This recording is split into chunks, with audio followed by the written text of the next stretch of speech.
High in the Blue Ridge Mountains, a weathered cabin held secrets that had been buried for decades. Caleb thought he knew everything about his grandmother. She had raised him alone in that remote ridge house since he was 4 years old, yet she never spoke of his parents or her past. When she died and left him the only home she had ever known, he arrived to settle her affairs and found the cabin exactly as she had left it, her reading glasses on the table, her shawl draped over the chair. But behind a false wall in her bedroom closet, he discovered a locked cedar chest she had never mentioned. Inside were letters, photographs, and a truth so devastating it explained everything and nothing at all. What had his grandmother hidden from the world? What sacrifice had she made to protect him? And why, even now, did someone want it to stay buried? The bus had dropped him at the bottom of the mountain road 3 hours ago, and Caleb had walked the rest of the way in silence, his worn backpack cutting into his shoulders, and his grandmother's house key pressing against his chest where it hung on a simple cord. He was 17 years old, tall for his age, but lean in the way of boys who had never known excess, with dark hair that fell across his forehead and eyes the color of autumn leaves, a deep amber brown that his grandmother always said came from his mother. The social worker had offered to drive him, had insisted, really, but Caleb had refused because he needed this time alone, needed the rhythm of his boots on the gravel and the familiar scent of pine and wild laurel to prepare him for what waited at the top. Eleanor had raised him in this remote cabin since he was 4 years old, had taught him to read by kerosene lamp, and to fish in the cold mountain streams, and to find his way by the stars when the night was clear and deep. She had been his entire world, his teacher and protector and only family, and now she was gone, taken by a sickness that had moved through her body with terrible speed, leaving him alone in a way that felt less like solitude and more like amputation. The cabin appeared through the trees just as he remembered it, a weathered structure of hand-hewn logs and a stone chimney, its tin roof rusted to a soft orange that matched the autumn leaves scattered across the small clearing. Smoke should have been rising from that chimney, and Eleanor should have been standing on the porch with her hand shading her eyes, waiting to welcome him home from school. But the chimney was cold, and the porch was empty, and the silence that greeted him was absolute. He stood there for a long moment, unable to move, unable to breathe, the reality of her absence hitting him with a force that nearly drove him to his knees. Then he climbed the steps, fitted the key into the lock, and pushed open the door. The smell hit him first, that familiar mixture of wood smoke and dried herbs, and the lavender soap she made every spring, and he had to grip the doorframe to steady himself, because for one impossible moment he expected to hear her voice calling from the kitchen. But there was no voice, only the stillness of a house holding its breath.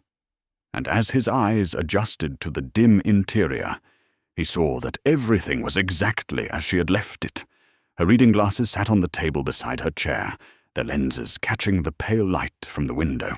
Her shawl, the blue one she had knitted herself, lay draped over the arm of the rocker, as if she had just set it aside.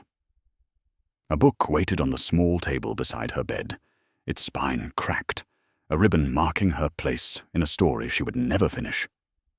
He moved through the rooms slowly, touching her things, trying to feel some connection to the woman who had shaped every part of who he was. In her bedroom, he opened the closet to look at her clothes, or the simple dresses and heavy sweaters that still held the ghost of her scent, and that was when he noticed it. The back wall of the closet was wrong, the boards not quite aligned with the others, a thin gap visible along one edge where the wood had warped or shifted over time. He pressed against it and felt it give slightly, felt something hollow behind the solid face of the wood. His heart began to beat faster as he pushed harder, and with a groan of old nails and reluctant timber, a section of the wall swung inward to reveal a dark space beyond. He reached into the darkness, and his fingers found something solid, something heavy and rectangular, and when he pulled it into the light, he saw that it was a cedar chest, its lid secured with a rusted iron lock, covered in dust, that told him it had been hidden there for years. His grandmother had kept secrets from him.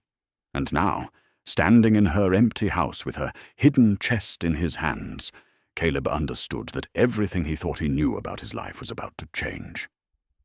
Caleb carried the cedar chest to the kitchen table and set it down beneath the window where the fading afternoon light could illuminate its secrets. And for a long moment, he simply stared at the rusted iron lock that stood between him and whatever his grandmother had hidden away for all these years. The lock was old but solid, the keyhole crusted with age, and he knew immediately that he had never seen a key that might fit it among Eleanor's belongings, had never even known this chest existed until 10 minutes ago, when he discovered it behind the false wall in her closet. He tried to force the lock with his fingers, pulling and twisting until his knuckles ached, but the mechanism held fast, and he realized he would need tools if he wanted to see what was inside. The shed behind the cabin was a small structure Eleanor had used for storing firewood and garden implements, its door hanging slightly crooked on hinges she had always meant to fix, and Caleb crossed the clearing with a sense of urgency building in his chest, a need to know that bordered on desperation.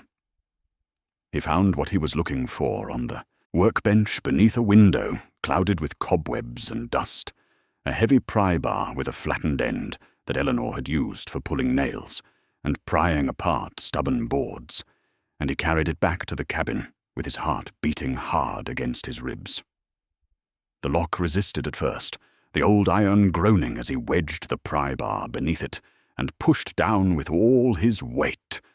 But then there was a sharp crack, and the hasp gave way, the lock clattering to the floor and rolling beneath the table as the lid of the chest rose slightly on its hinges, released at last from its long confinement. Caleb lifted the lid slowly, almost reverently, and the smell that rose to meet him was the smell of old paper and dried flowers, and something else, something that reminded him of the way Eleanor's hands had smelled when she held him as a child, a scent of lavender and time and sorrow. Inside the chest, arranged with careful precision, were dozens of letters tied together with faded ribbon, their envelopes yellowed and brittle, the handwriting on their faces unfamiliar to him. Beside the letters lay a stack of photographs, their edges curled and their colors washed pale by the years, showing people he had never seen in places he did not recognize, men and women and children frozen in moments that meant nothing to him, and yet must have meant everything to Eleanor, for her to have kept them hidden all this time. Beneath the photographs was a leather journal, its cover soft and worn from handling, and when Caleb opened it, he recognized his grandmother's handwriting immediately, the careful slanted script she had used to teach him his letters when he was small, filling page after page with words he was not yet ready to read. He set the journal aside and looked deeper into the chest, and there at the very bottom, lying alone as if it had been placed there last, or perhaps because it was the most important thing of all, was a single newspaper clipping folded into a small square.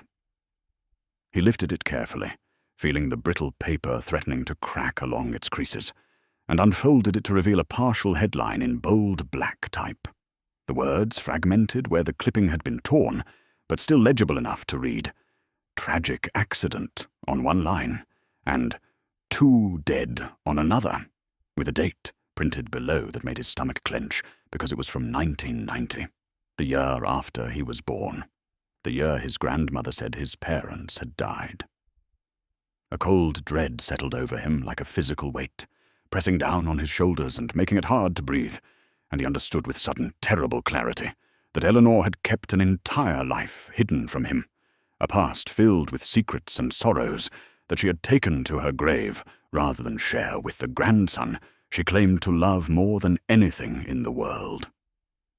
Caleb untied the faded ribbon holding the letters together and spread them across the kitchen table, sorting them by the dates stamped on their envelopes, and he saw that they spanned more than a decade, the earliest postmarked 1982 and the latest sent in 1989, just months before he was born. The handwriting on the envelopes was elegant and precise, clearly feminine, and the return address on each one listed a name he had never heard Eleanor mention. Margaret Ashford, with a street address in a town called Barton Hollow that he knew was somewhere in the valley below the mountain, but had never visited because Eleanor had always found reasons to avoid it, always steered them to other places when they needed supplies or provisions. And now he began to understand that her avoidance had been deliberate, had been part of whatever secret she had been keeping all these years. He opened the earliest letter with trembling fingers, carefully unfolding the brittle paper, and began to read the words of a woman who had clearly been close to his grandmother, close enough to share intimate details of her life, and to express concern for Eleanor's well-being in terms that spoke of deep affection and long friendship. The letter discussed family matters, references to people and events that meant nothing to Caleb, but even in this early correspondence he sensed an undercurrent of tension, a careful choosing of words that suggested there were things Margaret wanted to say, but could not commit to paper. He read letter after letter, working his way through the years, watching the relationship between the two women evolve and deepen. And as the dates grew closer to his birth, he began to notice a shift in the tone, a growing urgency and fear that crept into Margaret's words like a shadow spreading across a sunlit room. By 1988, the letters had become warnings, Margaret urging Eleanor to be careful, to watch what she said, and to whom she said it, to trust no one outside their small circle. And then, in a letter dated March of 1989, Caleb found the first reference to himself. "The boy must be protected," Margaret had written in a passage that made Caleb's blood run cold. "No matter the cost, no matter what sacrifices must be made, because if they find him, they will take him, and everything Catherine suffered will have been for nothing." He read the words again, trying to understand who Catherine was, and why his protection had required such desperate measures, and he felt the foundations of his identity beginning to crack beneath him, like ice on a winter pond. The letters that followed were filled with similar references, cryptic discussions of keeping him safe and hidden, of creating new identities and severing ties with the past, and Caleb realized with growing horror that his entire life had been constructed around this single imperative, that everything Eleanor had done, every choice she had made about where they lived and how they lived, had been designed to keep him from being found by people who wanted to take him for reasons he could not yet fathom. The final letter in the stack was dated September 1989, just 2 months before he was born, and it was shorter than the others, more urgent, Margaret's elegant handwriting showing signs of haste and agitation. "Richard knows," she had written, the words underlined twice for emphasis. "He knows about the boy, and he is looking for you. And you must run, Eleanor. You must take the child and disappear, because if Richard finds you, there is no telling what he will do. So I am begging you as your oldest friend, never let him find you. Never let him take what belongs to Catherine. Protect that boy with your life, because he is all that remains of her, and he deserves the chance to grow up free from the shadow of that family." Caleb set the letter down and stared at the wall, his mind reeling, because he understood now that he was the boy they had been discussing, that his entire existence had been shaped by the need to hide him from a man named Richard, and he had no idea why. Caleb turned to the stack of photographs he had set aside, lifting them carefully and tilting them toward the window where the last light of the afternoon could illuminate their faded images, and he began to look through them one by one, searching for faces he might recognize or places that might seem familiar. But most of the pictures showed strangers in settings that meant nothing to him. Men in suits and women in dresses from decades past, children playing in yards he had never seen, gatherings and celebrations that belonged to a world Eleanor had never told him about. He moved through the stack slowly, studying each image for clues, and he was nearly at the bottom when he found the photograph that stopped his heart. It was a simple picture, slightly overexposed and a little off-center the way amateur photographs often were, but the image it captured was so unexpected and so intimate that Caleb felt the breath leave his body as if he had been struck. A young couple stood on a porch, the woman holding a baby wrapped in a white blanket, the man with his arm around her shoulders, both of them smiling at the camera, with expressions of pure, unguarded joy. And behind them, unmistakable in every detail from the hand-hewn logs to the stone chimney, to the view of the blue ridges rolling toward the horizon, was the cabin where Caleb had spent his entire life. He knew every inch of that porch, had sat on those same boards 1,000 times, watching the sun set over the mountains, had helped Eleanor replace the railing on the left side when it rotted through 2 summers ago. And yet, he had never seen this photograph, had never known that this young couple had stood in this exact spot, holding a baby that he now realized, with dawning shock, was himself. The woman in the picture looked so much like Eleanor that for a moment Caleb thought it was her, a younger version captured decades before he was born. But then he looked closer and saw the differences, the shape of the nose and the set of the jaw, features that were similar but not identical. And he understood that this was not his grandmother, but someone else, someone who shared Eleanor's blood and her beauty, but was a generation younger. His hands were shaking as he turned the photograph over, and there on the back, written in faded ink that had once been blue, but had aged to a pale grey, were words that confirmed what he had already begun to suspect. Catherine and Daniel, with baby Caleb, 1989.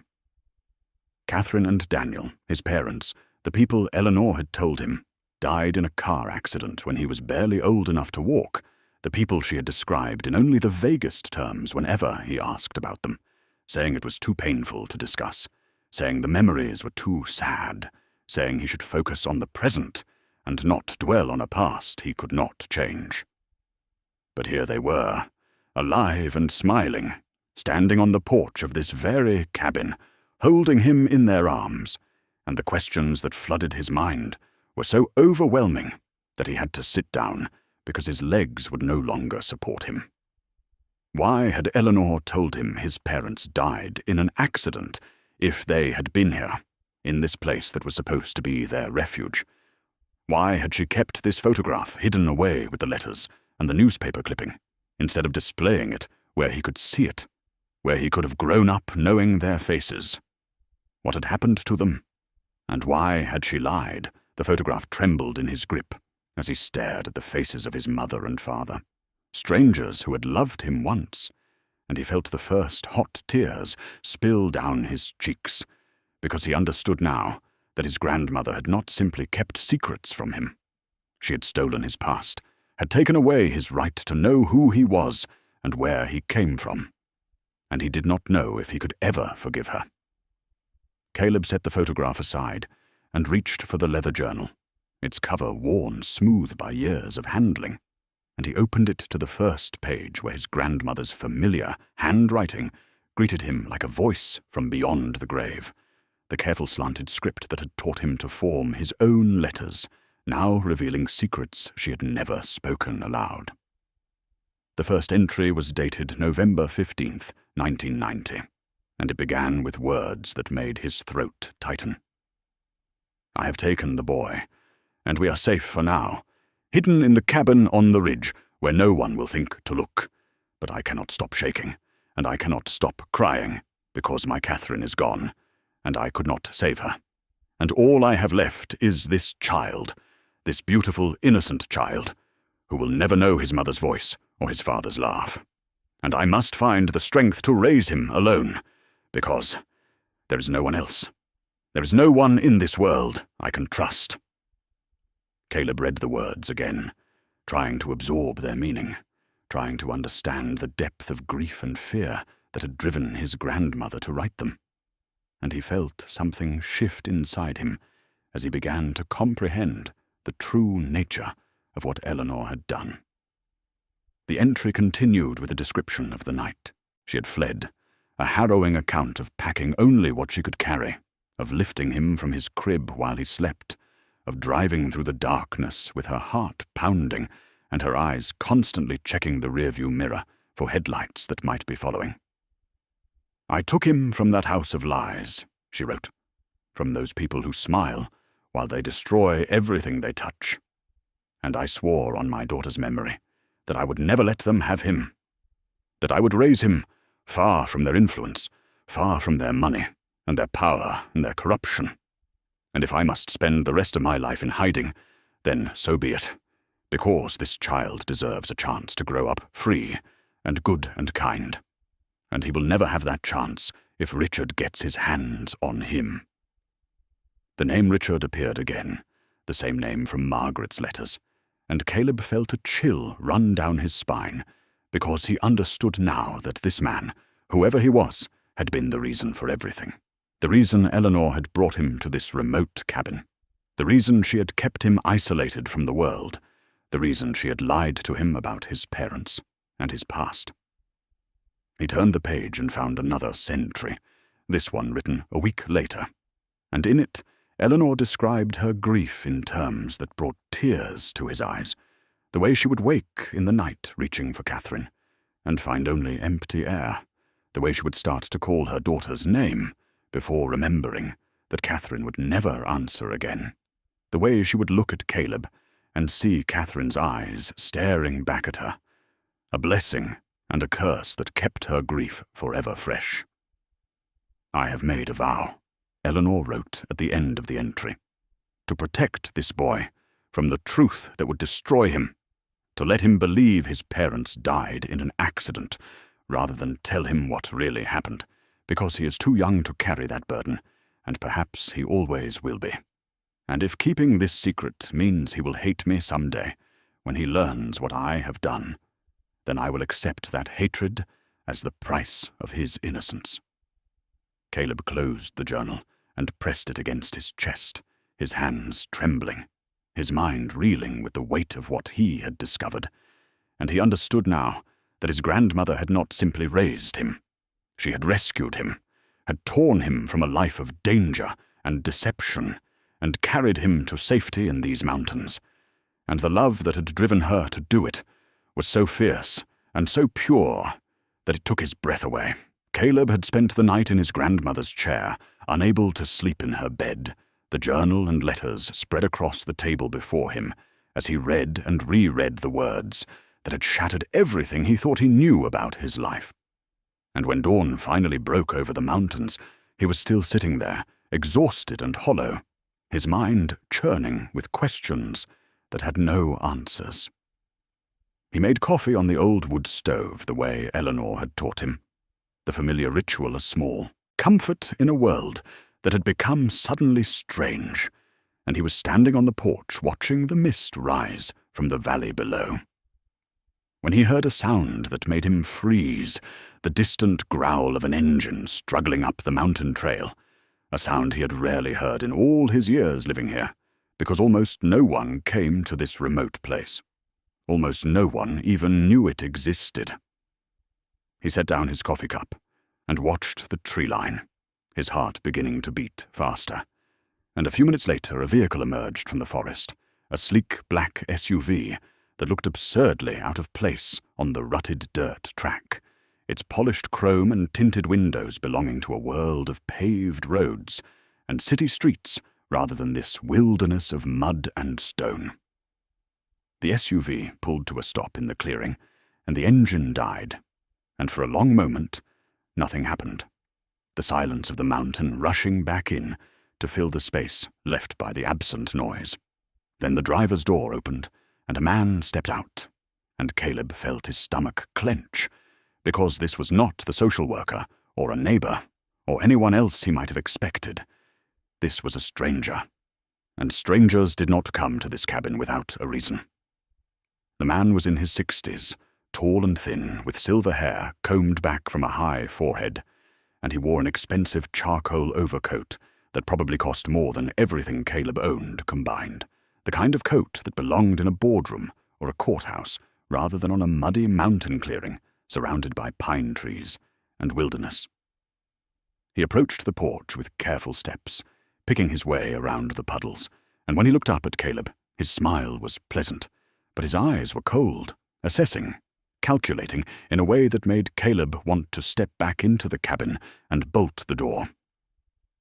"Good morning," the man said, his voice smooth and cultured. "I'm looking for Caleb, the grandson of Eleanor, and I'm hoping that's you, because I've come a long way, and these roads are not kind to German engineering." Caleb said nothing, waiting, and the man's smile flickered for just a moment before he continued. "My name is Henry Ashford. I'm an attorney from Barton Hollow, and I represent certain interests that were connected to your grandmother's estate, and I'm afraid there are matters of inheritance that require your immediate attention. Documents that need to be signed, assets that need to be transferred, the usual tedious legal business that accompanies death." The name Ashford hit Caleb like a physical blow. The same name from the letters, the same name written on the back of the photograph, and he struggled to keep his face neutral even as his mind raced with the implications. Henry Ashford was still talking, explaining something about property rights and probate court, but Caleb noticed that the man's eyes kept drifting past him toward the cabin, scanning the windows, the door, the interior visible through the gap where Caleb stood, and he understood with sudden certainty that this man had not come to discuss legal matters. He had come looking for something he believed was inside that cabin. And Caleb thought of the cedar chest, and the letters, and the journal, and knew that whatever Henry Ashford wanted, he could not be allowed to find it. Caleb watched the black SUV disappear down the mountain trail, its engine fading into the silence of the forest, and he stood on the porch for a long time after it was gone, his mind racing with everything Henry Ashford had said, and everything he had not said, the way his eyes had searched the cabin, the way his smile had never reached his cold, calculating gaze. He had told the attorney he needed time to think, had refused to sign anything or agree to any meeting, and Henry had accepted this with a graciousness that felt rehearsed, leaving a business card on the porch railing and saying he would return in a few days to discuss matters further. But the threat beneath his polite words had been unmistakable, a promise that this was not over, that the Ashfords were not accustomed to being refused. The name Ashford burned in Caleb's mind as he went back inside and returned to the letters spread across the kitchen table. And now he searched through them with new purpose, scanning each page for any mention of the name, any clue that might help him understand who these people were and why they had sent an attorney to his door the very day after he arrived. He found the name in letter after letter, Margaret's warnings growing more urgent as the dates progressed, her descriptions of the Ashford family, painting a picture of wealth and power wielded without mercy or conscience. "They own most of the land in the valley," Margaret had written in one letter from 1987, "and what they do not own, they control through money and influence and fear, because no one dares to stand against them. No one dares to speak the truth about what they have done, and I am afraid, Eleanor, I am afraid of what they will do to Catherine if she does not stop asking questions." Another letter described the family's business dealings, hinting at corruption and fraud, land deals that destroyed small farmers, and logging operations that scarred the mountains, all of it protected by lawyers and politicians who owed their positions to Ashford money. But it was a letter from early 1989 that made Caleb's blood run cold, a letter in which Margaret abandoned her usual caution and wrote plainly about the danger Eleanor faced. "Richard Ashford will never stop looking," she had written in handwriting that showed signs of agitation, the letters pressed hard into the paper. "He believes the boy is his property, believes that blood gives him rights that supersede everything else, and he will use every resource at his disposal to find you and take the child, because that is who he is. That is what the Ashfords have always been, people who take what they want and destroy anyone who stands in their way." Caleb set the letter down and stared at the wall, his mind struggling to process the implications of what he had just read, and he felt a horror growing inside him that was unlike anything he had ever experienced. Richard Ashford believed the boy was his property, believed that blood gave him rights, and that could only mean one thing. Caleb was connected to this family by blood, was related to them in some way that gave Richard a claim on him. and the thought made his stomach turn, because everything he had learned about the Ashfords suggested they were exactly the kind of people Eleanor had described when she wrote about the House of Lies, the kind of people who smiled while they destroyed everything they touched. He looked at the photograph of his parents still lying on the table, at the name written on the back, Catherine and Daniel with baby Caleb. And he saw now what he had missed before, the surname he had not recognized, because Eleanor had never spoken it. Catherine and Daniel Ashford. Caleb knew he could not stay on the mountain forever, could not hide in the cabin with his questions and his fears, while the supplies Eleanor had left behind dwindled to nothing. And so on the second morning after Henry Ashford's visit, he climbed into his grandmother's old pickup truck and drove down the mountain toward the town she had spent 17 years avoiding. The road was treacherous, rutted and washed out in places where the spring rains had carved channels through the dirt, and the truck groaned and shuddered as he navigated the steep descent. But Caleb barely noticed because his mind was elsewhere, churning with everything he had learned, trying to piece together a picture from fragments that refused to fit. Barton Hollow appeared below him as he rounded the final bend, a small town nestled in the valley, where two creeks converged, its main street lined with brick buildings that looked like they had not changed in 50 years. And as he drove slowly past the storefronts and the old church with its white steeple, he felt as though he had driven not just down a mountain, but backward in time. The town was picturesque in a way that felt almost artificial, too perfect, too preserved, like a museum exhibit or a movie set. And as he parked the truck on the main street and stepped out onto the sidewalk, he became immediately aware that he was being watched. People on the street glanced at him and then looked away, their expressions guarded, and shopkeepers in their doorways studied him with a mixture of curiosity and suspicion that made him feel like an intruder, an outsider who had wandered into a place where outsiders were not welcome.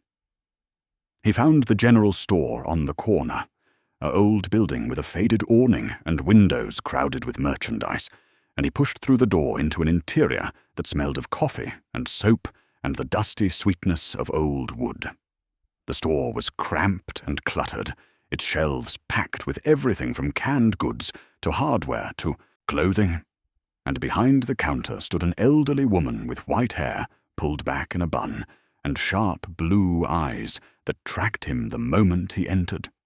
She was small and thin, her face a map of wrinkles that spoke of decades lived in these mountains, and she watched him move through the store with an intensity that made him uncomfortable, her gaze following him as he gathered flour and coffee and lamp oil into a basket. When he brought his items to the counter, she did not speak at first, just studied his face with an expression he could not read, and then she leaned forward and whispered words that stopped his heart. "You have Catherine's eyes." Caleb felt the world tilt around him, felt his grip on the basket loosen, and he stared at the old woman with his mouth open, unable to form a response.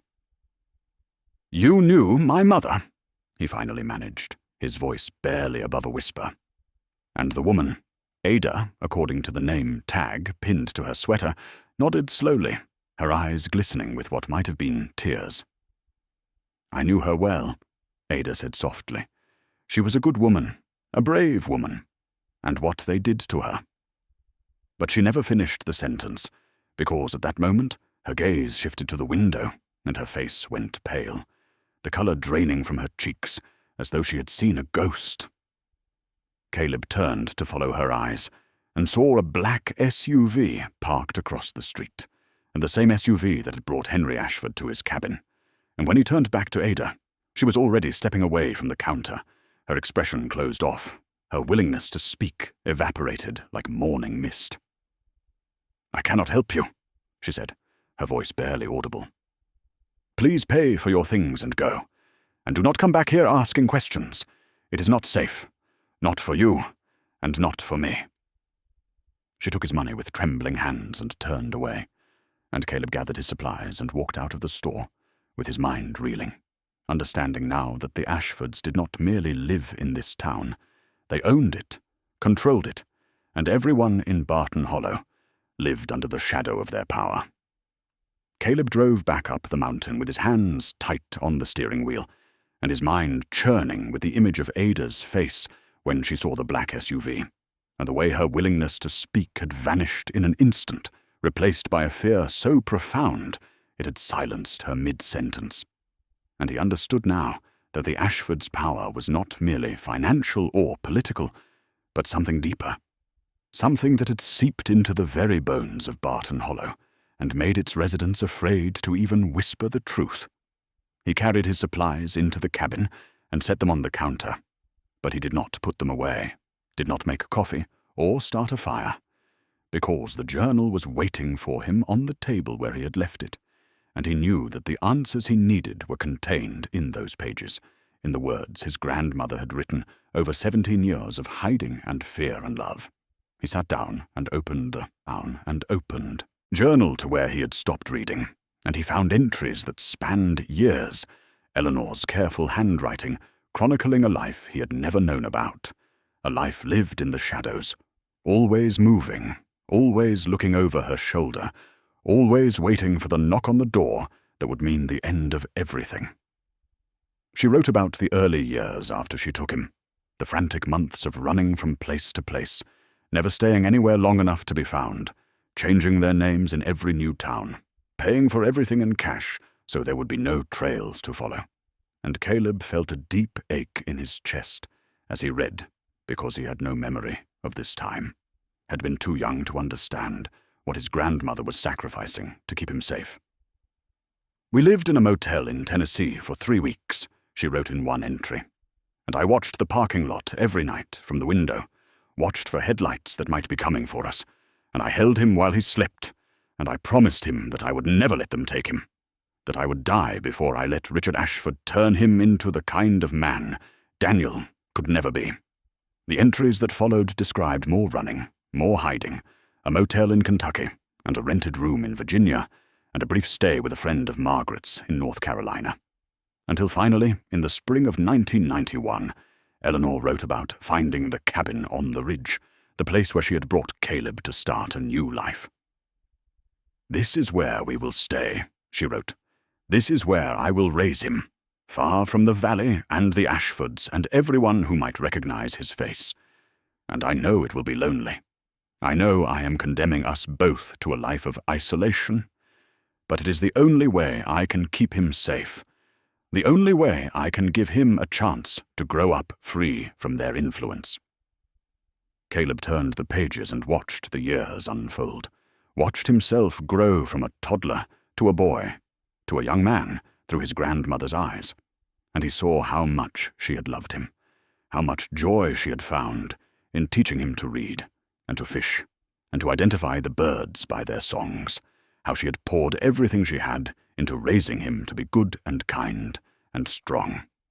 But he also saw the loneliness she had endured, the entries where she wrote about missing her friends and her home and the life she had given up, the nights when she cried herself to sleep because she would never see her daughter again, the constant gnawing fear that one day the Ashfords would find them, and everything she had sacrificed would be for nothing.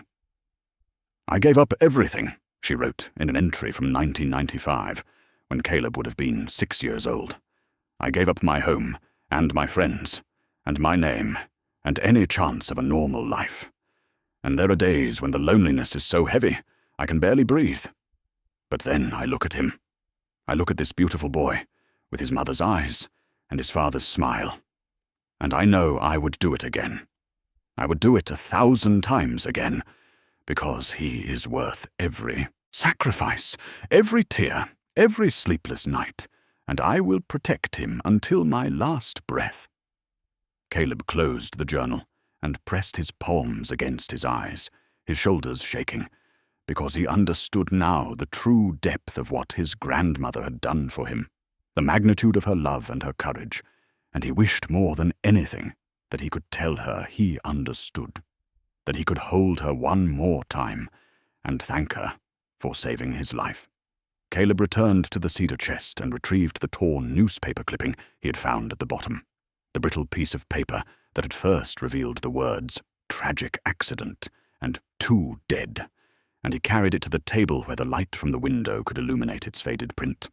The clipping had been torn along one edge, removing part of the headline and some of the text, but now Caleb studied it more carefully, turning it over in his hands, and he realized that the missing piece might still be in the chest, might have separated from the main article over the years of being folded and stored in the darkness. He went back to the chest and searched its corners, running his fingers along the cedar bottom, and there in the far corner he found it, a small fragment of newsprint that had slipped beneath the lining. And when he carried it back to the table and fitted it against the torn edge of the main clipping, the pieces matched perfectly, completing the headline that had haunted him since he first discovered it. Tragic accident claims 2 lives, Ashford family in mourning.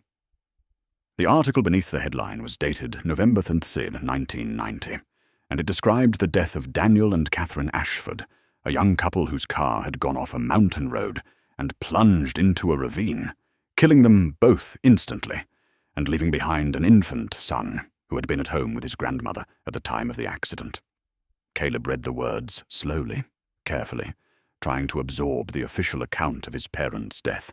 But as he moved through the article, he began to notice details that did not fit, inconsistencies that nagged at him like splinters beneath his skin. The accident had occurred on a Saturday night in early November, but the article noted that the weather had been clear and dry, no rain or ice or fog to obscure the road, and Daniel Ashford had been described by friends as an experienced driver who knew the mountain roads well and would never have taken unnecessary risks with his wife in the car. The vehicle itself had been examined by investigators and showed no signs of mechanical failure, no faulty brakes or blown tires or steering problems that might explain why a car would suddenly veer off a straight stretch of road and plunge through a guardrail into a ravine 200 feet below. And then there was the ravine itself, a detail that made Caleb's blood run cold when he read it. Locals quoted in the article said that no driver would accidentally enter that particular stretch of road at high speed, that the curve was gentle and well marked, and that you would have to deliberately aim for the guardrail to break through it. And one unnamed source said plainly that the whole thing felt wrong, felt like something other than an accident, though the investigation had been closed within a week and the deaths ruled accidental. Caleb set the article down and stared at it, his mind racing, and then he noticed something he had missed before. A note written in the margin in his grandmother's handwriting, 3 words in faded pencil that changed everything he thought he knew about his parents' death. It was no accident, Eleanor had written, and beneath those words she had added a single name: Richard. Caleb felt the room spin around him as the implications crashed over him like a wave. The understanding that his parents had not died in a tragic accident, but had been murdered, that someone had deliberately sent their car off that mountain road and into that ravine, and that his grandmother believed the person responsible was Richard Ashford, the same man who had been hunting for Caleb ever since, the same man whose family now controlled the town below and had sent an attorney to his door demanding access to the cabin. He looked at the photograph of his parents still lying on the table, at their smiling faces, and the baby in their arms, and he felt something shift inside him, something cold and hard taking root in his chest, because this was no longer just a mystery he needed to solve. This was a murder he needed to avenge, and he would not rest until the truth about what happened to Catherine and Daniel Ashford was finally brought into the light. Caleb spent the rest of that day, and long into the night, piecing together the story of Richard Ashford, from the letters and journal entries scattered across the kitchen table, and with each new detail he uncovered, the picture that emerged was of a man so consumed by power and control that he would destroy anyone who threatened his dominion, even his own flesh and blood. Richard Ashford was the patriarch of the family, Eleanor wrote, a man who had inherited a modest timber operation from his father and transformed it into a sprawling empire through ruthlessness and cunning, buying up land and businesses throughout the valley, crushing competitors, bribing officials, and building a fortune on the backs of people too afraid or too poor to stand against him. He had raised his son Daniel to be his heir, had groomed him from childhood to take over the family business and continue the Ashford legacy. But something had gone wrong with his plans, something Richard had not anticipated.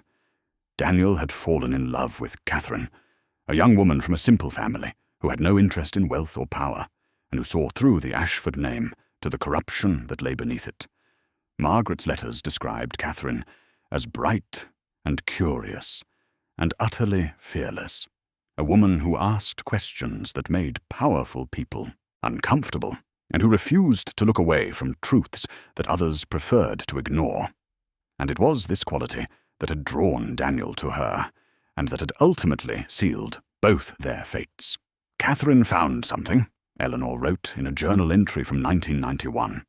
She discovered records of what Richard had been doing, the bribes and the fraud, and the people he had destroyed, and she told Daniel they had to expose it, had to bring the truth to light, no matter the cost, because she could not live with herself if she stayed silent and let the corruption continue.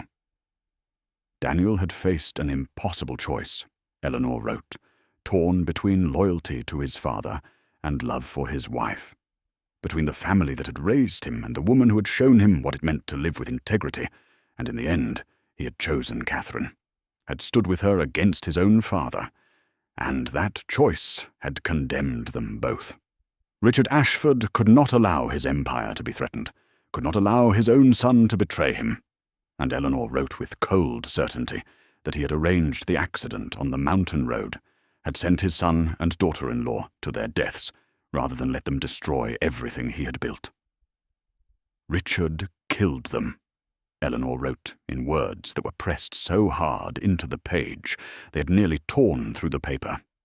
He murdered his own son because Daniel dared to defy him, and he would have taken Caleb too, would have raised him as a true Ashford, twisted him into another version of himself.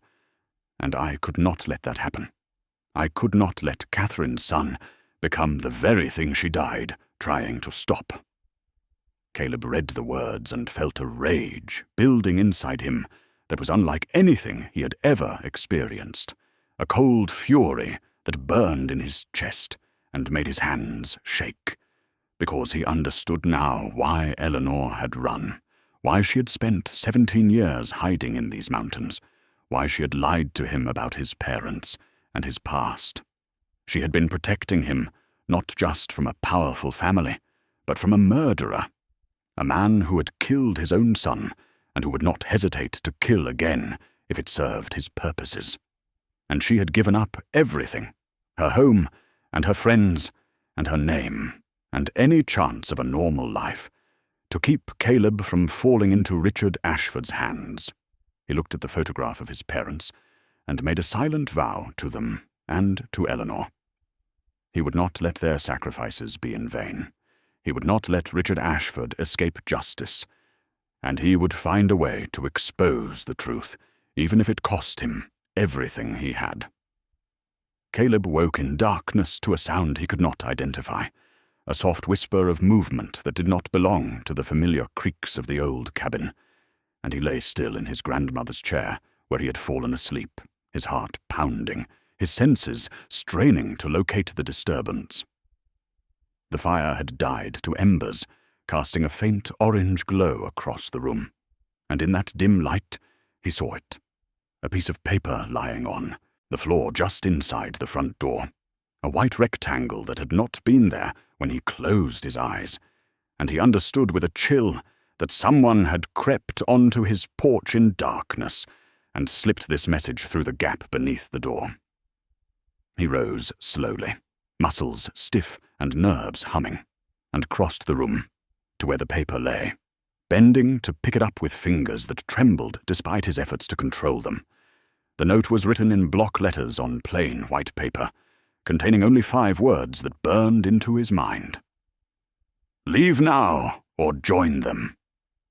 Caleb stared at the words, reading them again and again, feeling fear wash through him like ice water. But beneath the terror, something else was stirring, something harder and hotter that rose from deep inside him and pushed the fear back. He thought of his grandmother, and the 17 years she had spent in hiding, the loneliness and sacrifice that had been her constant companions, and he thought of his parents who died because they chose truth over silence, murdered on a mountain road because they dared to stand against a man who believed himself above all consequences. He thought of Ada in the general store, her face gone pale when she saw the black SUV, fear stealing her voice and sending her behind a wall of silence. And he understood this was what the Ashfords did. They made people afraid. They threatened and intimidated and killed when threats failed, doing it so long with such impunity they believed no one would ever stand against them. But Caleb was not going to run, was not going to abandon this cabin and this truth the way Eleanor had done, because running had not saved his grandmother from loneliness and fear, and running would not bring justice to his parents. He looked at the note and felt something shift inside him, as though shedding an old skin and emerging as something stronger, realizing he was no longer a boy mourning his grandmother, but a young man standing at the edge of a truth others had killed to protect. He crumpled the note and threw it into the dying embers, watching the paper curl and be consumed by flames, and he made a vow to himself and to everyone who had suffered at Ashford hands. He would not leave, would not be silenced, would honor Eleanor's sacrifice by finishing what his parents and grandmother could not, and he would make Richard Ashford answer for what he had done. Caleb knew returning to Barton Hollow was a risk, knew the Ashfords were watching, and had made clear what would happen if he ignored their warning. But Ada had recognized him, had known his mother, had started to tell him something important before fear stole her voice, and he needed to hear what she had been about to say. He drove down the mountain in early morning before the town was fully awake, leaving his truck on a side road and walking the rest of the way, moving quickly through quiet streets with his collar turned up and eyes scanning for danger. He had found Ada's address in an old phone directory at the cabin and made his way to a small white house set back from the road behind a fence that needed painting and a garden preparing for winter.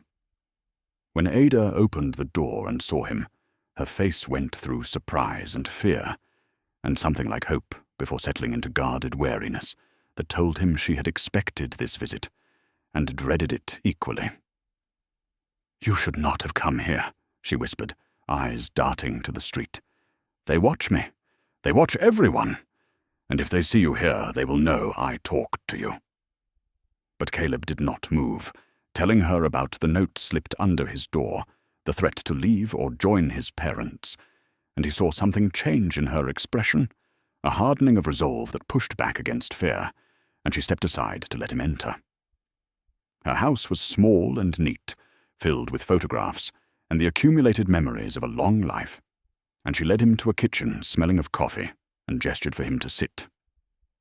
"I was a friend of your mother's," Ada said, as she poured coffee with trembling hands. "One of the few who knew what she discovered about the Ashfords and what she planned to do. And I begged her to take you and Daniel and run. But Catherine was not the kind of woman who ran from anything. And it got her killed." She told Caleb about the Ashfords' control over the valley, the web of intimidation and corruption that let them operate with impunity for decades, the judges and sheriffs and politicians who owed their positions to Ashford money. She told him about his mother's courage and his father's transformation from loyal son to defiant rebel, confirming what Eleanor had written. Richard Ashford arranged their deaths because they threatened to expose him, and had been searching for Caleb ever since, because he believed the boy belonged to him. "Your grandmother came to see me before she died," Ada said, her voice dropping lower.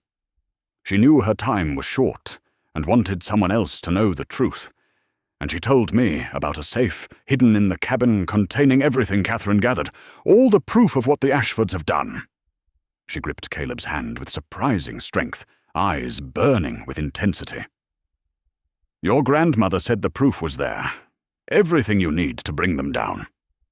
And if you can get it to the right people outside the valley, beyond the Ashfords' reach, then maybe Catherine and Daniel and Eleanor will finally have justice." Caleb drove back up the mountain with Ada's words echoing in his mind, The revelation that Eleanor had hidden a safe somewhere in the cabin, containing proof of everything the Ashfords had done. And he pushed the old truck as hard as he dared, desperate to find what his grandmother had left behind.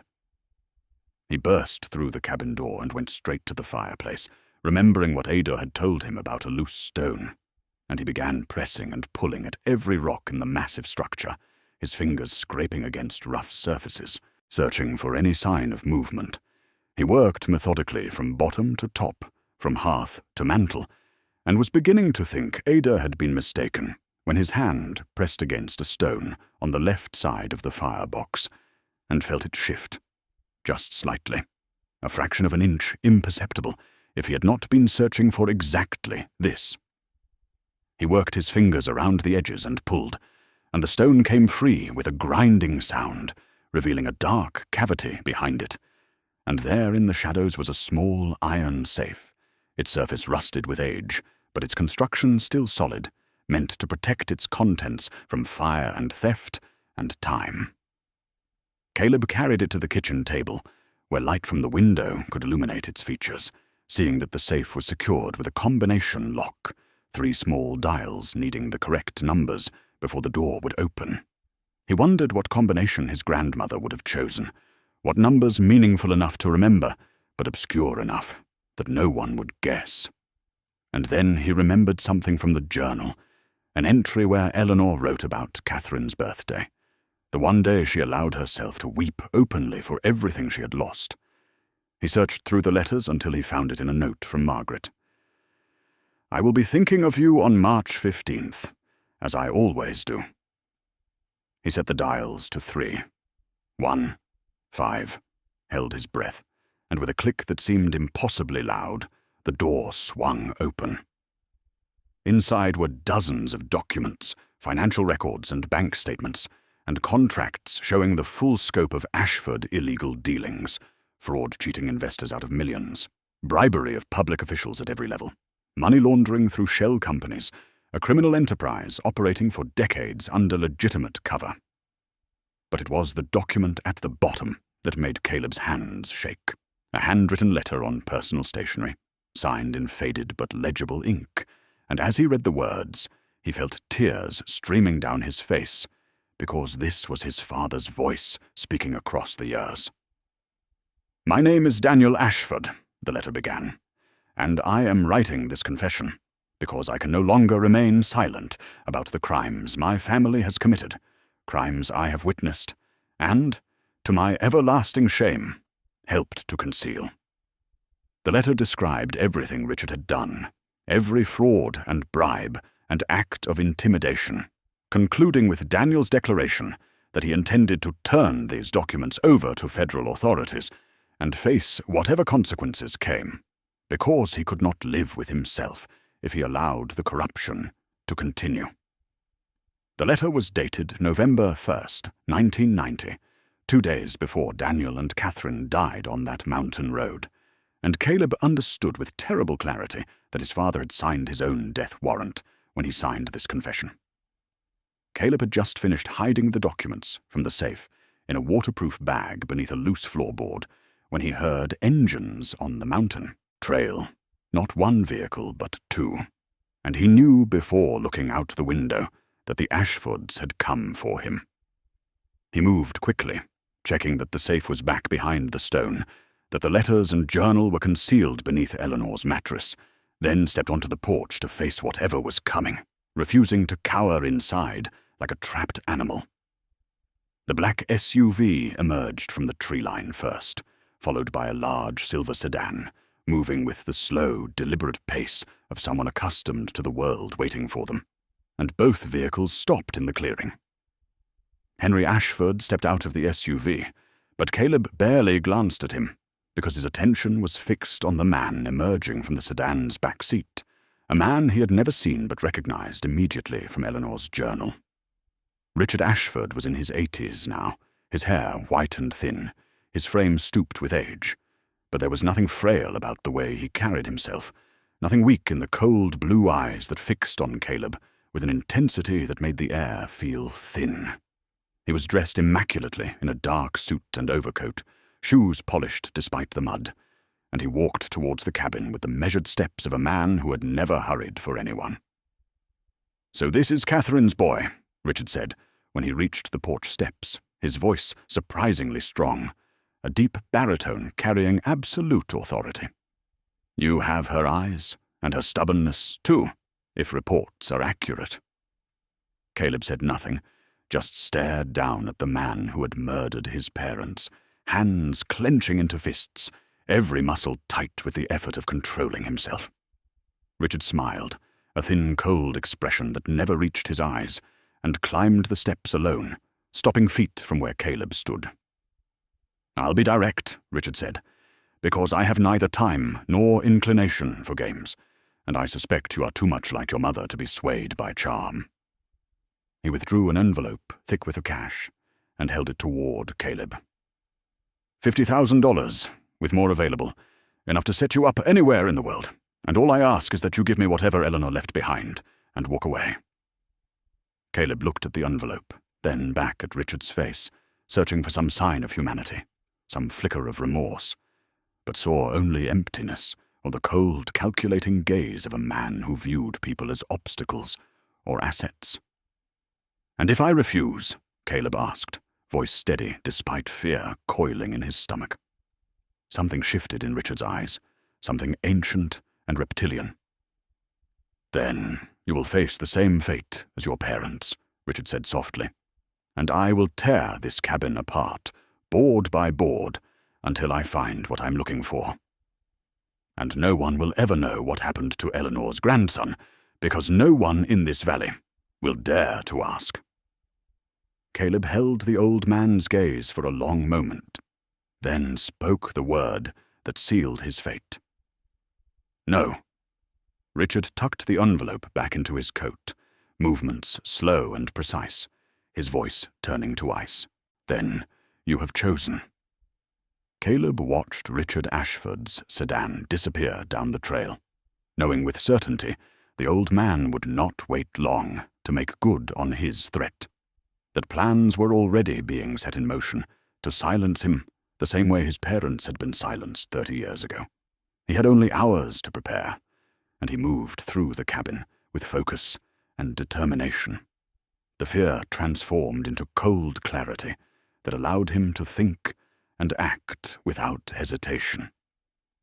He started with the documents, dividing them into 3 packages wrapped in plastic and hidden in different locations, one beneath the loose floorboard, one in the hollow space behind the false wall in Eleanor's closet, and one outside entirely, buried in a waterproof container beneath a distinctive rock formation he could find again if he survived the night. If the Ashfords wanted to destroy the evidence, they would have to find all 3 caches, and even if they burned the cabin down, the documents buried outside would remain.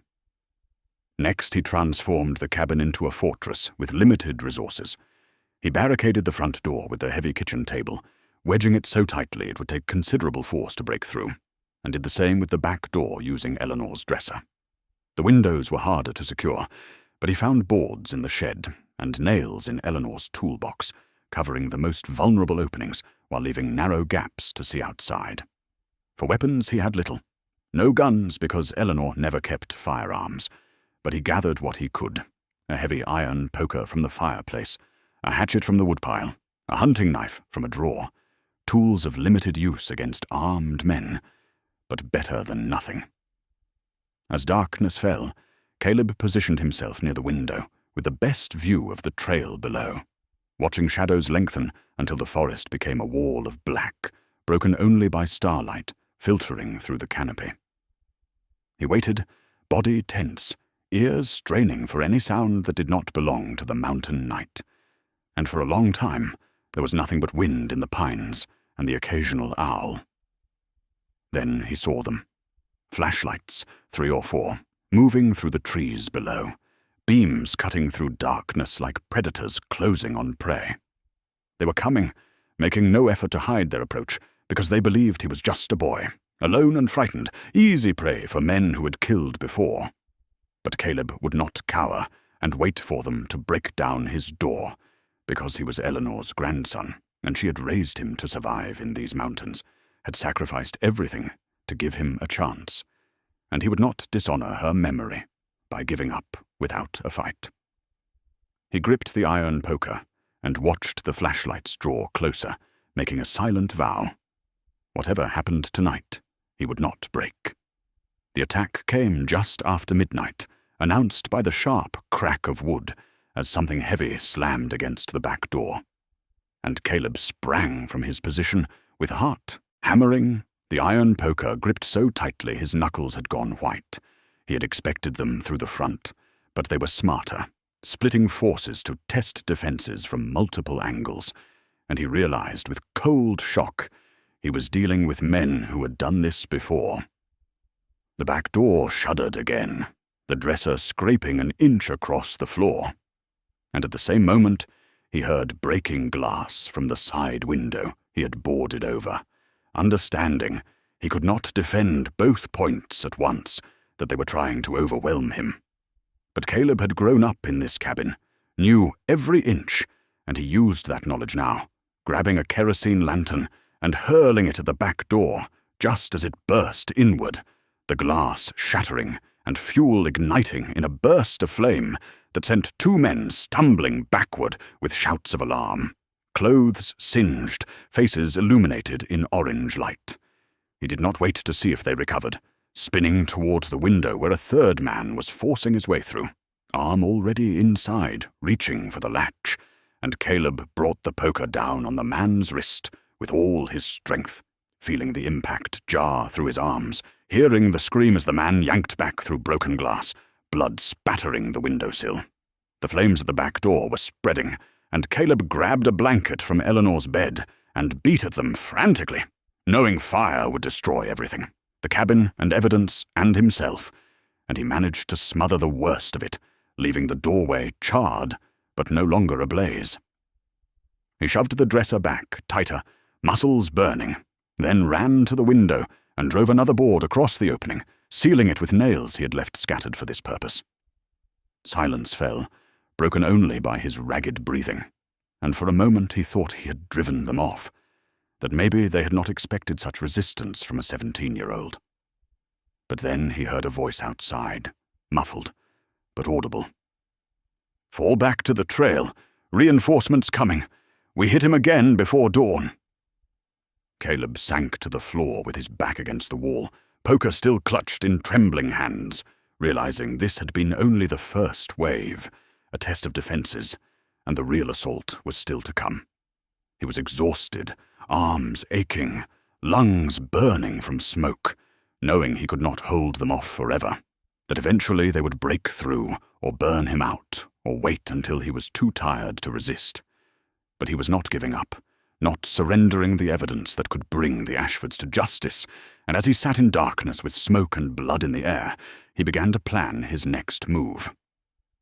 The silence that followed the first attack was almost worse than the assault itself, a heavy, oppressive quiet that pressed down on Caleb as he sat in the darkness of the cabin, listening for any sound that might signal the return of the men who wanted him dead. He knew they would come back, knew that reinforcements were on their way, and he knew that when they returned, they would not make the same mistakes, would not underestimate him again, and the thought of what was coming made his stomach clench, with a fear he could not entirely suppress. But in this brief respite, this fragile window of peace before the storm resumed, he found himself drawn to Eleanor's journal, the leather-bound book that contained his grandmother's voice, and he retrieved it from its hiding place beneath the mattress and carried it to the window where the faint starlight could illuminate its pages. He turned to the final entries, the ones dated just weeks before Eleanor's death, and he saw immediately that her handwriting had changed, the careful slanted script he knew so well now shaky and uneven, the letters formed by a hand that was losing its strength, and he felt tears prick at his eyes because he could see in those trembling words how hard she had fought to leave this message for him, how determined she had been to tell him the truth before she was gone. "My dearest Caleb," the first entry began, "I am writing this knowing that my time is short, that the sickness inside me will soon take me from you. and I cannot leave this world without telling you the things I should have told you long ago. The truths I kept hidden, because I was afraid of hurting you, afraid of putting you in danger, afraid that you would hate me for the lies I told. She wrote about Catherine, about the daughter she had lost, describing her courage and her passion and her absolute refusal to look away from injustice. And she wrote about Daniel, about how he had transformed from a loyal son into a man of principle when he fell in love with Catherine, about how he had chosen truth over family and paid for that choice with his life. She wrote about the night she had taken Caleb from the Ashford house, the terror and the grief and the fierce determination that had driven her to run. And she wrote about the years that followed, the hiding and the loneliness and the constant fear, but also the joy, the profound and unexpected joy of watching Caleb grow into the kind of person his parents would have been proud of. I am sorry for the lies, she wrote in an entry dated just 3 days before she died. I am sorry I told you your parents died in an accident when the truth was so much darker. And I am sorry I kept you isolated from the world when you deserved to know where you came from and who you are. But I am not sorry for the life I gave you, Caleb. I am not sorry for the years we spent together in these mountains, for the books we read and the fish we caught and the sunsets we watched from the porch, because those years were the greatest gift of my life, and I would not trade them for anything. The final entry was the shortest, just a few lines written in handwriting so shaky it was barely legible, and Caleb had to wipe his eyes to read the words through the blur of tears. You are the best of them, Eleanor had written. You are Catherine's hope and Daniel's courage. You are everything they dreamed you would be. And whatever you choose to do with the truth I have left you, know that you are loved beyond measure, by your parents who died protecting you, and by me, your grandmother, who lived for you. Caleb closed the journal and held it against his chest, and he let the tears come, let himself grieve for Eleanor and for the parents he had never known. And when the tears finally stopped, he felt something new inside him, a resolve that was harder than steel, and he knew that whatever came through that door, he would face it as Catherine's son and Eleanor's grandson, and he would not let their sacrifices be in vain. The second assault came 2 hours before dawn, and this time they did not bother with subtlety or strategy, did not try to breach the doors or force their way through the windows, because they had decided to use the oldest and most brutal weapon of all, the one that would drive him out into the open, where they could finish him or destroy him, along with everything he was trying to protect. Caleb smelled the smoke before he saw the flames, a sharp, acrid scent that cut through the cold night air and made his eyes water. And when he ran to the window and peered through the gap in the boards, he saw men moving around the perimeter of the cabin with torches in their hands, touching fire to the dry wood of the walls, to the pile of kindling stacked beside the shed, to the old pine boughs that had accumulated beneath the eaves over years of mountain storms. The flames caught quickly, too quickly, racing up the weathered logs like living things hungry for fuel, and within minutes the entire back wall of the cabin was ablaze, the fire roaring and crackling, the heat already intense enough that Caleb could feel it pressing against his skin, even from across the room. Smoke began to pour through the gaps in the boards and the cracks in the chinking, thick black clouds of it that rolled across the ceiling and descended toward the floor. And Caleb dropped to his knees, remembering what Eleanor had taught him about fire, that the air was clearer near the ground, that you had to stay low and move fast, or the smoke would kill you before the flames ever reached you. He crawled across the floor to the hiding places where he had concealed the documents, pulling the packages from beneath the floorboard and from behind the false wall in the closet, stuffing them into a canvas bag along with Eleanor's journal, the only things that mattered now, the evidence that could bring the Ashfords to justice, and the words his grandmother had left to guide him. The front wall was burning now, too, flames licking around the edges of the door he had barricaded, and the roof above him was starting to catch, sparks and embers raining down like hellish snow, and Caleb knew he had only minutes, maybe less, before the entire structure collapsed and buried him in a tomb of fire and ash. He made his way to the window on the side of the cabin that faced the forest, the one the intruder had tried to breach earlier, thinking he could knock out the boards and slip into the trees before they saw him.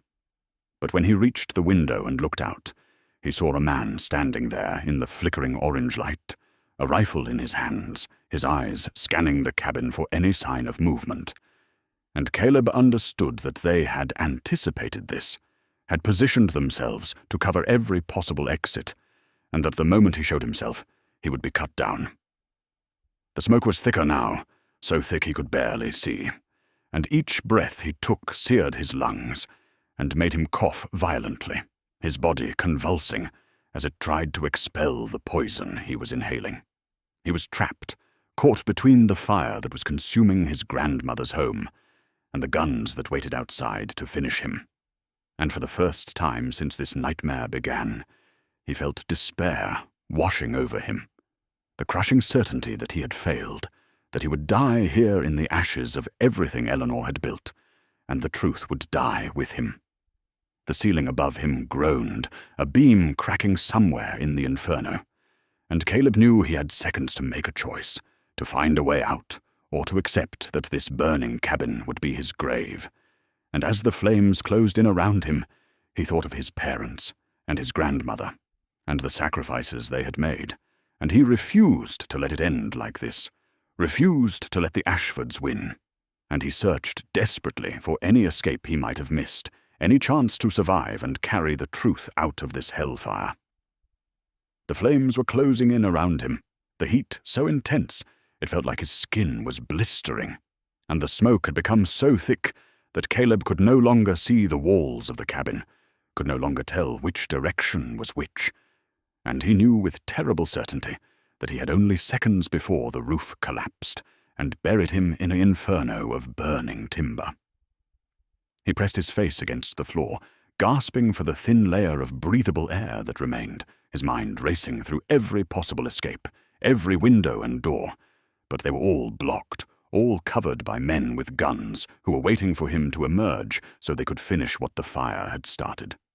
And then, in that moment of absolute desperation, a memory surfaced from somewhere deep in his mind, something Eleanor had told him years ago, when he was just a boy, a casual comment he had barely registered at the time, but that now blazed in his consciousness like a beacon.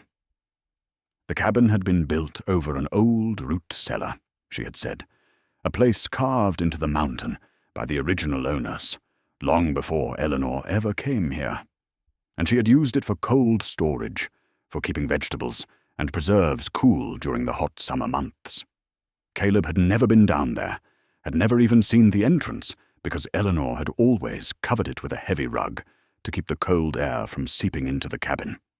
And he scrambled now across the burning floor, his hands searching frantically for the rug he remembered seeing near the kitchen, a thick, braided thing that Eleanor had made herself from scraps of old clothing.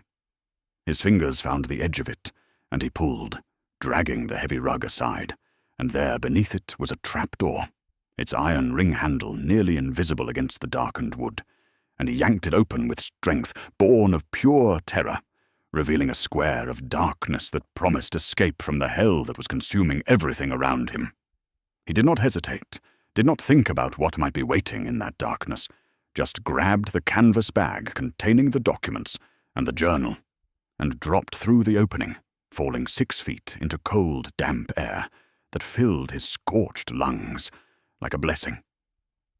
The cellar was small and cramped, its walls lined with empty shelves that had once held Eleanor's preserves, but Caleb barely registered his surroundings because he was already searching for a way out. And there in the far corner he saw it, a narrow passage carved into the earth, its entrance framed by old timbers leading away from the cabin and into the mountain. He crawled into the passage on his hands and knees, the canvas bag dragging behind him, the earth cold and damp against his palms, and the sounds of the fire faded as he moved deeper into the darkness, the roar of the flames replaced by the profound silence of the underground, broken only by his own ragged breathing and the scrape of his body against the dirt walls. The passage was barely wide enough for his shoulders, and in places the ceiling was so low he had to flatten himself against the ground and wriggle forward like a snake. But he kept moving, kept pushing through the darkness, because somewhere ahead was freedom, was life, was a chance to bring the evidence he carried to people who could use it to destroy the Ashfords once and for all. He crawled for what felt like an eternity, the passage twisting and turning through the mountain, and then suddenly he felt a change in the air, a freshness that spoke of open sky, and he pushed forward with renewed energy until his hands broke through a tangle of roots and dead leaves, and he emerged into the night, gasping, trembling, covered in dirt and ash, but alive. He was in the forest behind the cabin, 50 yards from the clearing, where the Ashfords' men were watching his grandmother's home burn to the ground, and he could see the flames through the trees, could hear the crack and roar of the collapsing structure. But they could not see him, did not know he had escaped, and he clutched the canvas bag against his chest, and felt the weight of the documents inside, and knew that Eleanor's sacrifice and his parents' courage had not been in vain. Caleb did not allow himself to rest, did not allow himself to look back at the orange glow that lit the sky behind him, where his grandmother's cabin was being consumed by flames, because every second he remained near the clearing was a second the Ashfords' men might discover he had escaped and come hunting for him in the darkness. He pushed deeper into the forest, moving as quietly as he could through the underbrush, his feet finding the familiar paths he had walked 1,000 times with Eleanor, trails that were invisible to anyone who did not know these mountains the way he did, and he used every skill she had taught him to put distance between himself and the men who wanted him dead. The stars were his compass now, the constellations Eleanor had shown him on clear nights when they sat on the porch, and she pointed out Orion and the Big Dipper and Polaris, the North Star, that would always guide him home, and he navigated by their cold light, keeping the mountains to his left and moving steadily north toward the county line where the Ashfords' influence did not reach. The terrain was brutal, steep ridges and rocky outcroppings, and streams swollen with autumn rain, and Caleb's body screamed with exhaustion, his muscles burning, his lungs still raw from the smoke he had inhaled. But he pushed through the pain, because stopping meant dying, meant letting the Ashfords win, meant betraying everyone who had sacrificed to keep him safe. He thought of Eleanor as he walked, remembered the way she had taught him to read the land, to find water by following the grade of a slope, to identify edible plants and build shelter from fallen branches, skills he had learned as games when he was a boy, but that were keeping him alive now, and he felt her presence with him in the darkness, guiding his steps, giving him strength when his legs wanted to give out. The canvas bag with the documents weighed heavy on his shoulder, its strap cutting into his skin, but he would not set it down, would not let it out of his grip for even a moment, because inside that bag was everything, the proof of what the Ashfords had done, the evidence that could bring them to justice, and he would carry it until his arms gave out, if that was what it took to get it into the right hands. He heard them behind him once, voices in the distance, and the beam of a flashlight cutting through the trees, and he dropped to the ground and pressed himself into a hollow beneath a fallen log, holding his breath, his heart pounding so hard he was certain they would hear it. But the light swept past, and the voices faded, and he was alone again in the darkness. He moved through the rest of the night without stopping, climbing ridges and descending into valleys, crossing streams that soaked him to the waist, with water so cold it made his bones ache. And when dawn finally began to lighten the sky, he found himself on a ridge overlooking a road he recognized, a state highway that marked the boundary between the Ashfords' territory and the next county where their money and their threats held no power. His destination was the state police barracks he had seen once on a trip with Eleanor, a brick building beside the highway where officers in grey uniforms maintained order without fear of Ashford retribution.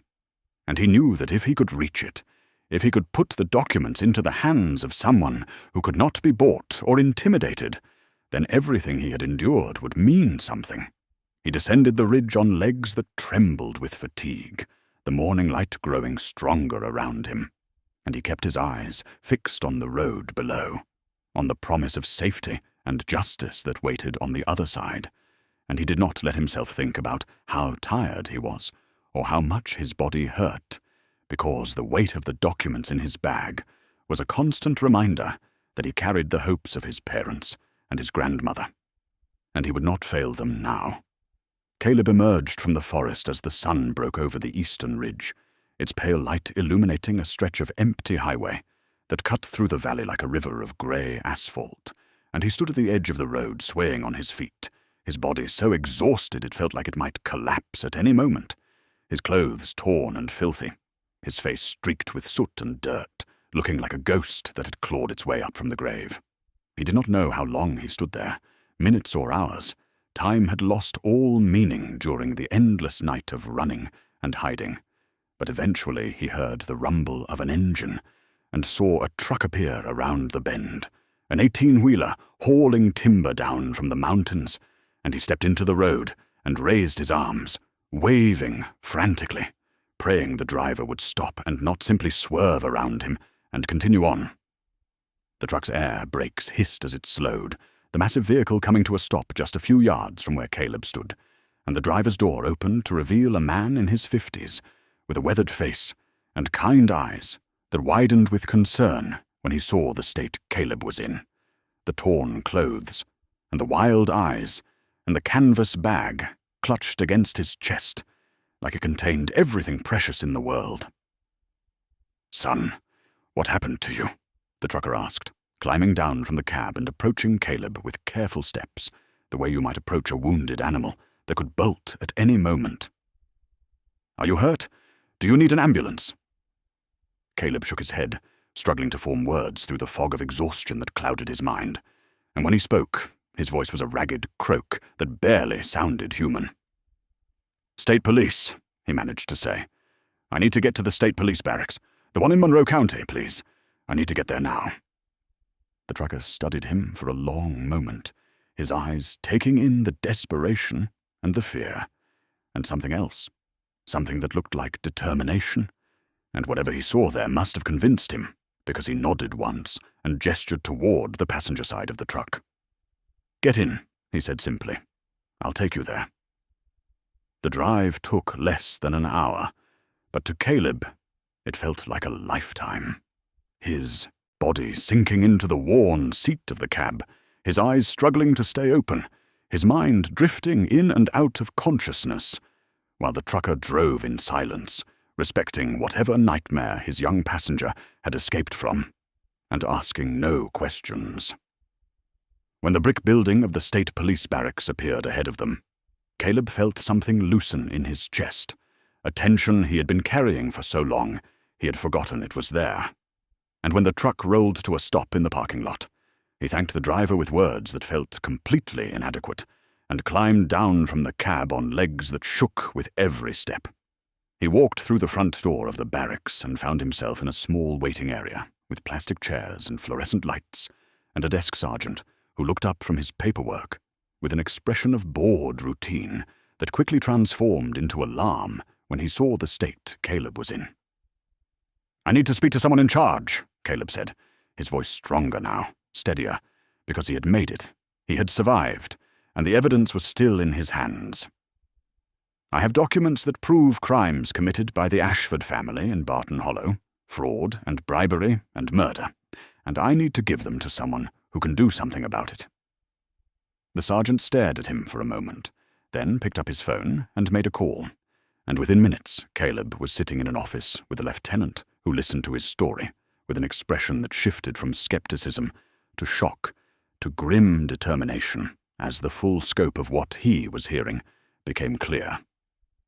By noon, federal agents had arrived from the nearest field office, men and women in dark suits who took possession of the documents and interviewed Caleb for hours, recording every detail of what he had found and what he had endured.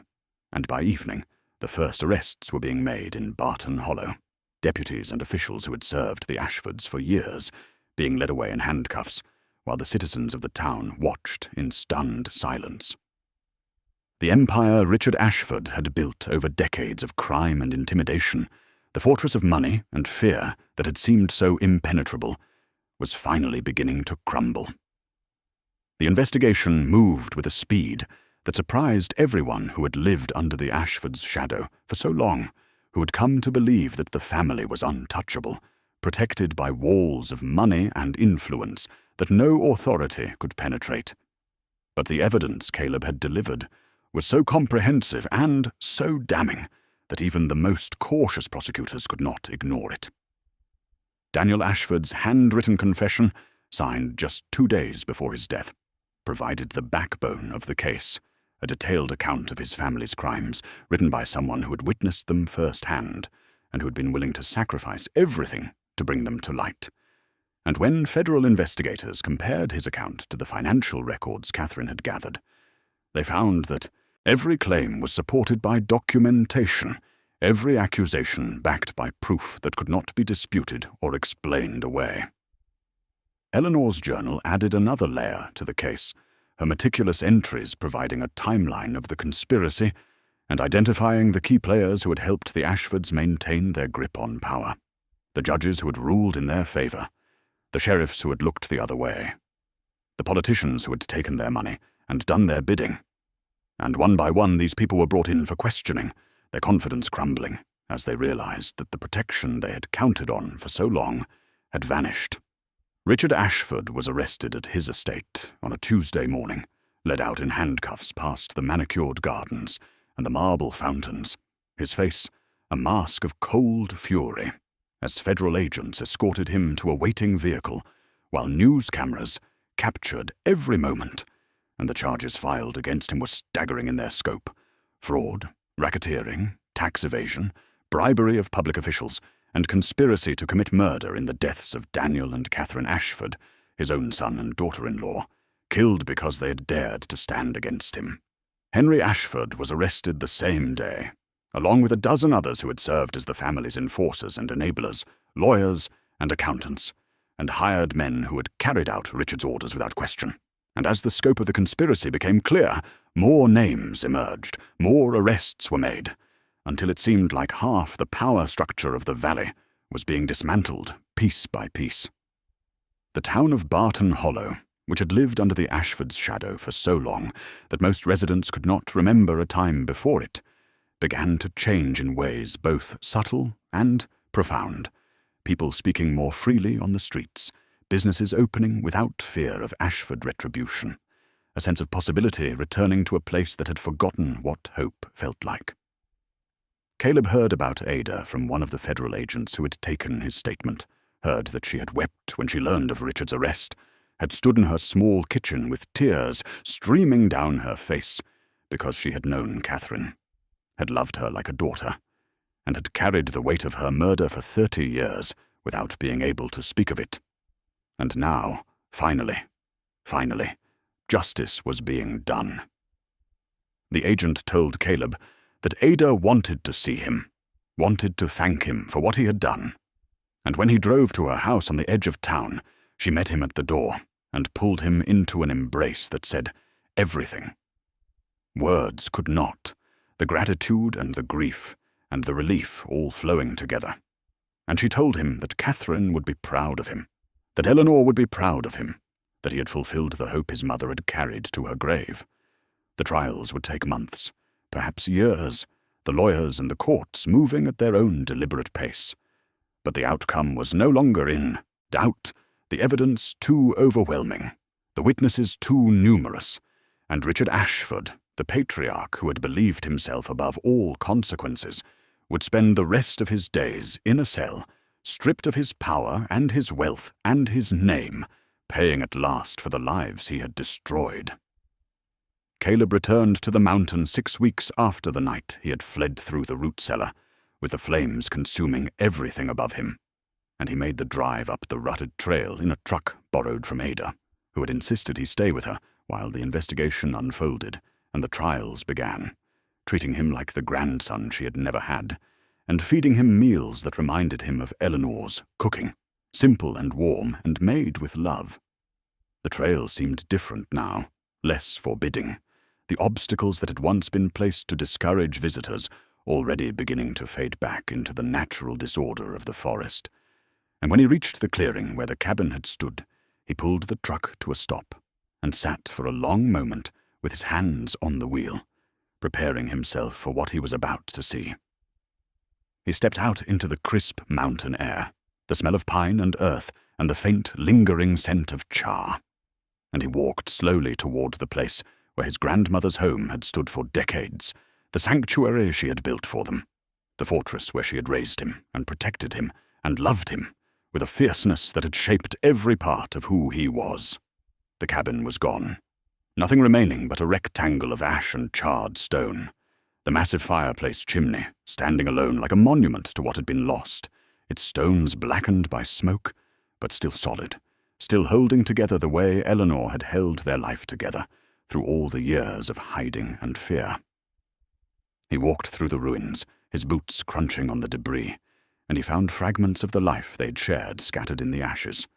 A piece of the cast-iron stove where Eleanor had cooked their meals, the metal frame of her rocking chair, where she had sat in the evenings reading to him by lamplight, a shard of ceramic that might have been her favorite coffee cup, blue with white flowers around the rim. He picked up the shard and held it in his palm, feeling its weight, remembering all the mornings she had sat at the kitchen table with that cup in her hands, watching him eat breakfast, asking him about his dreams, telling him stories about the mountains and the birds and the seasons that had been his only education and his only world. He walked to the edge of the clearing where the porch had been, where he and Eleanor had sat together on so many evenings, watching the sun set over the Blue Ridge, and he looked out at the view she had loved, the endless waves of mountains rolling toward the horizon, each ridge a slightly different shade of blue, fading into the distance like memories fading into time. He expected to feel sad, expected the grief to overwhelm him the way it had in the days after Eleanor's death, but instead he felt something else, something quieter and more enduring, a sense of peace that seemed to rise up from the land itself and settle into his bones.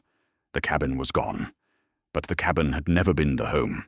Eleanor had been the home, her presence and her love and her fierce determination to give him a life worth living.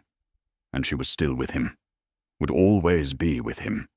In every lesson she had taught him about the mountains and the stars, in every story she had told him about courage and kindness, in every sacrifice she had made to keep him safe. He stood there for a long time, letting the wind wash over him, letting the silence of the mountains fill the spaces inside him that had been hollowed out by loss and fear. And when he finally turned away from the view, he felt something he had not felt since before Eleanor died, something that might have been hope, or might have been the beginning of a new life waiting to be built on the foundation of everything she had given him. Caleb made the decision to rebuild on a morning in early spring, when the snow had finally melted from the highest ridges, and the first green shoots were pushing up through the ash and debris that covered the clearing where his grandmother's cabin had stood. And he knew as soon as the thought entered his mind that it was the right thing to do, the only thing to do, because this land was his inheritance and his responsibility, and he would not abandon it to the wilderness, no matter how painful the memories it held. The money came from sources he had never expected, a victims' compensation fund that the federal prosecutors had established using assets seized from the Ashford estate, and donations from the people of Barton Hollow, who had lived under the family's shadow for so long, and who wanted to show their gratitude to the boy who had finally set them free. Envelopes arriving at Ada's house with checks and cash, and notes of thanks from people he had never met, but who knew his story and wanted to be part of his new beginning. He hired a contractor from the next county, a man recommended by the state police lieutenant who had first heard his story, and together they drew up plans for a new cabin that would stand in the same spot as the old one, with the same view of the endless blue ridges rolling toward the horizon. A home that would honor Eleanor's memory while giving Caleb a place to return to whenever he needed to remember who he was and where he came from. He would finish high school first, living with Ada in Barton Hollow and attending the local school where his mother had once been a student. And then he would go to college, and the first member of his family to do so, studying something that would allow him to help people the way Eleanor had helped him. Maybe law or social work or teaching. He had not decided yet, but he had time to figure it out, had a whole life stretching out before him that Eleanor had sacrificed, everything to give him.